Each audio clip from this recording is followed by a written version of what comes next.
ଆମ ଶିମୁଳିଆ ହାଟ ସପ୍ତାହରେ 2 ଥର ମଙ୍ଗଳ ଓ ଶନିବାର ବସେ।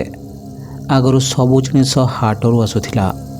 ଚାଉଳ, ଲୁଣ, ତେଲ, ପରିବା, ଶାଗ, ମାଛ, ଆଳୁ, ପିଆଜ, ପାନ ଇତ୍ୟାଦି ଇତ୍ୟାଦି। ମୁଁ ମାଟ୍ରିକ ପାସ୍ କଲା ପରେ ହାଟକୁ ଯିବାକୁ ପଡ଼ିଲା ବାପାଙ୍କ ଅସୁସ୍ଥତା ହେତୁ। ସେତେବେଳେ ସାଇକେଲ ନଥିଲା। ଏକ ବଡ଼ ବ୍ୟାଗ୍ରେ ସବୁ ଜିନିଷ ଭର୍ତ୍ତି କରି ଆଣିବାକୁ ପଡ଼ୁଥିଲା। ପୁଣି ଚାଲି ଚାଲି ଅନେକ ସମୟରେ ଫେରିବାକୁ ରାତି ହେଇଯାଉଥିଲା। ସେତେବେଳେ ବାଟରେ ଭୂତମାନେ ଭାରି ଉତ୍ପାତ କରୁଥାନ୍ତେ। ରାସ୍ତାରେ କି ଗାଁରେ ଇଲେକ୍ଟ୍ରି ନଥାଏ। ରାସ୍ତା ବି ସୁନସାନ, କି ରାସ୍ତା ପାଖରେ ଘର ନଥାଏ। ତେଣୁ ମୁଁ କୁଆଡ଼େ ଡରିବି, ସେଥିପାଇଁ ବାପା ଅଧା ରାସ୍ତାକୁ ଯାଇ ମୋତେ ଅପେକ୍ଷା କରିଥାନ୍ତେ। ମୁଖ୍ୟ ରାସ୍ତାରେ କିଛି ବାଟ ଆସି ବିଲ ରାସ୍ତାରେ ଆସିବାକୁ ପଡ଼ୁଥିଲା। ଖଗଡ଼େଶ୍ୱର ମନ୍ଦିର ପାଖରୁ ମଧୁପୁରା ସ୍କୁଲ ରାସ୍ତାଟି ପୁରା ମାଟି ରାସ୍ତା ଥିଲା। ଏହି ରାସ୍ତାର 2 ପାଖରେ କିଆ ବଣ ଓ ତା ଭିତରେ ବିଲୁଆମାନେ ଗାତ କରି ରହୁଥିଲେ। ସନ୍ଧ୍ୟାବେଳେ ସେମାନେ ଦଳବଦ୍ଧ ଭାବରେ ହୋକେ ହୋ କରିବେ ଓ ରାତି ହେଲେ ସମସ୍ତେ ଶୋଇଲା ପରେ ପାଖ ଗାଁକୁ ଯାଇ କୁକୁଡ଼ା ଭାରିରୁ କୁକୁଡ଼ାକୁ ମାରି ଖାଇଦେବେ। ତେଣୁ ଲୋକମାନେ ବିଲୁଆ ଉପରେ ରାଗ ଶୁଝାଇବା ପାଇଁ ହାଟରୁ ଫେରିଲା ବେଳେ କିଆ ବୁଦାରେ ନିଆଁ ଲଗାଇ ଦିଅନ୍ତେ। ଦେଖିବ କି ମଜା। ବିଲୁଆମାନେ ଗାତରୁ ବାହାରି ବିଲରେ ଦୌଡ଼ିବେ। ପଛରେ ବାଡ଼ି ଧରି ଲୋକମାନେ ସେମାନଙ୍କୁ ଗୋଡ଼େଇବେ। କିନ୍ତୁ ତାଙ୍କୁ ଧରିବା ମୁସ୍କିଲ। କଥାରେ ଅଛି ବିଲୁଆ ବଡ଼ ଚତୁର। ମୁଖ୍ୟ ରାସ୍ତାରୁ ତଳକୁ ଓହ୍ଲାଇଲା ପରେ ବିଲର ହିଡ଼ ରାସ୍ତା। ଠିକ୍ ବାମ ପଟକୁ ବ୍ରାହ୍ମଣୀ ପୋଖରୀ, ବିରାଟ ପୋଖରୀ। ଚାରିପଟେ ଗଛଲତାରେ ଭର୍ତ୍ତି। ବଡ଼ ବଡ଼ ତାଳ ଗଛ ଗୁଡ଼ିକ ଆକାଶକୁ ଛୁଇଁଲା ଭଳି ଲାଗେ। ଆମ ମହାନ୍ତି ବଂଶର ବଡ଼ ବୁଢ଼ା କୁହନ୍ତି, ଏହି ତାଳ ଗଛରେ କୁଆଡ଼େ ଲଙ୍ଗଳା ଭୂତ ଗୁଡ଼ିକ ଦୋଳି ଖେଳନ୍ତି। ବେଳେବେଳେ ନିଜ ନିଜ ଭିତରେ ମାଡ଼ପିଟ ବି ଲାଗିଯାଆନ୍ତି।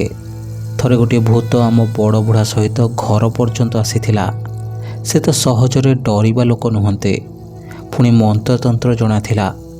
ଭୂତଟା ତାଙ୍କ ପିଛା ଛାଡ଼ିଲାନି। କେତେବେଳେ ଆଗକୁ ଆସି ବାଟ ଓଗାଳିବ ତ କେତେବେଳେ ପଛରେ ଦୁମ୍ ଦୁମ୍ କରିବ। ଥରେ ସେ ଭୂତ ମନ୍ତ୍ର ପଢ଼ି ଠେଙ୍ଗା ଧରି ଭୂତକୁ ଗୋଡ଼ାଇ ଗଲେ। ଭୂତ ପଳାଇଗଲା। ସେ କୁହନ୍ତି ତାର ଗୋଡ଼ ନାହିଁ, ଶୂନ୍ୟରେ ଉଡ଼ି ଉଡ଼ି ଯାଏ। ହାତଟା ବହୁତ ଲମ୍ବା। ବିଲ ପାରି ହେଲା ପରେ ଆମ ମହାନ୍ତି ଘର ବାଡ଼ି ପଡ଼େ। ଆଗେ ବଡ଼ ମହାନ୍ତିଙ୍କ ଘର, ତାପରେ ଆମ ଘର। ବାଡ଼ିକୁ ପଶିଲା ମାତ୍ରେ ଏକ ବିରାଟ ଜାମୁକୋଳି ଗଛ ଅଛି। ଏବେ ସେ ଗଛଟି କଟା ହୋଇଯାଇଛି। ସେଇ ଜାମୁକୋଳି ଗଛ ଡାଳରେ ଅନେକ ସମୟରେ ଭୂତମାନେ ଗୋଡ଼ ଲମ୍ବାଇ ବସିଥାନ୍ତି। ଯଦି ସେମାନଙ୍କୁ ଟର୍ଚ୍ଚ ମାରିବ, ଖାଲି ଖିଲି ଖିଲି ହୋଇ ହସିବେ। ସେଇ ଜାମୁକୋଳି ଗଛ ମୂଳ ଦେଇ ରାସ୍ତାରେ ଅନେକ ସମୟରେ ଲୋକଙ୍କୁ ସେମାନେ ହଇରାଣ କରନ୍ତି ଓ ଅନେକ ସମୟରେ ଲୋକମାନଙ୍କ ବ୍ୟାଗ୍ରୁ ଭୂତମାନେ ପରିବା କାଢ଼ି ନେଇଯାଆନ୍ତି।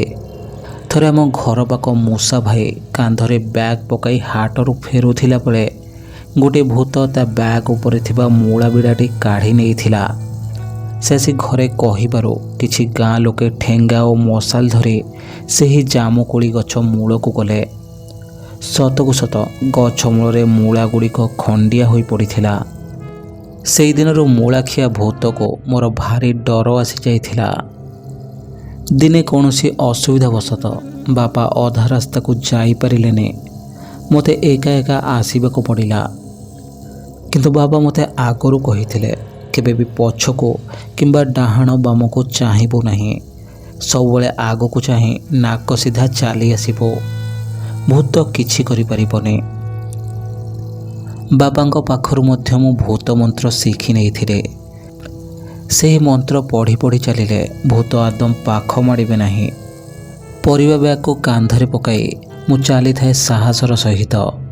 ହେଲେ ଜାମୁକୋଳି ଗଛ ପାଖରେ ପହଞ୍ଚିବା କ୍ଷଣି ମୋତେ ଟିକେ ଡର ଲାଗିଲା। ସେଦିନ ଜହ୍ନ ରାତି ଥିଲା। ହଠାତ୍ ମୋ ନଜରରେ ଆସିଲା ଗଛ ଡାଳରେ କିଏ ଗୋଟିଏ ଓହଳି ରହିଛି। ସେଟା ବହୁତ ଲମ୍ବା ଥିଲା। ମୋତେ ବୁଝିବାକୁ ଆଉ ବାକି ରହିଲାନି। ମୋ ଆଖି ବୁଜି ସଙ୍ଗେ ସଙ୍ଗେ ଭୂତ ମନ୍ତ୍ର ପଢ଼ିବା ଆରମ୍ଭ କରିଦେଲେ। ଗଛରେ ଆହୁରି 4-5ଟା ଭୂତ ଥିଲେ। ସେମାନେ ଡାଳକୁ ଡାଳ ଡେଇଁବା ଆରମ୍ଭ କରିଦେଲେ। ଜୋରରେ ପବନ ବହିଲେ ଯେମିତି ଆବାଜ ହୁଏ, ଭୂତମାନେ ଠିକ୍ ସେହିଭଳି ଆବାଜ କରୁଥାନ୍ତେ। ମୁଁ କାନ୍ଧରୁ ବ୍ୟାଗ୍ ତଳକୁ ଆଣି ହାତରେ ମୁଠାଇ ଧରିଲେ। ମୁଁ ଜାଣିଥିଲି କାନ୍ଧରେ ବ୍ୟାଗ୍ ରହିଲେ ଏମାନେ ନିଶ୍ଚିତ ପରିବା କାଢ଼ି ନେବେ। ସାହସର ସହିତ ମନ୍ତ୍ର ପଢ଼ି ପଢ଼ି ଘରକୁ ଚାଲିଲେ। ଘରେ ମାଆକୁ ସବୁ କଥା କହିଲେ। ମାଆ ମୋ ଉପରେ ପାଣି ଛିଞ୍ଚି ଆଇନାରେ ମୁହଁ ଦେଖିବା ପାଇଁ କହିଲେ। ରାତିରେ ମୁଁ ଉପବାସରେ ଶୋଇଲି।